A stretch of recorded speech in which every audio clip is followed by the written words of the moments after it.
আসসালামু আলাইকুম। আমাদের সোহেল ভাই 3 মাস অনাহারে আছে। 3 মাস অনাহারের কারণে উনি আজকে গাবলা নিয়ে বসে আছে। এমন গাবলা নিয়েছে উনি বড় বল ছোট প্লেটে হয় না ওনার বড় গাবলা লাগে। 3 মাস অনাহারের পরে উনি আজকে খেতে বসছে। অনেক দূরে আসলেও খেতে পারে নাই।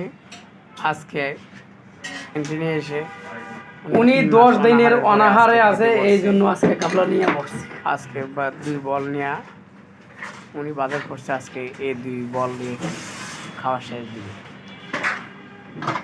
আজকের খাওয়া বেশি না, 1 মিনিট করবো, বুঝছেন? 1 মিনিট করার পরে এমনকি আর বাংলাদেশের জাতীয় মাছ পাঙ্গাস। তাই সোহেল ভাইয়ের ভিডিওটা ভালো লাগলে শেয়ার করেন, কমেন্ট করেন, লাইক করেন। আসসালাম।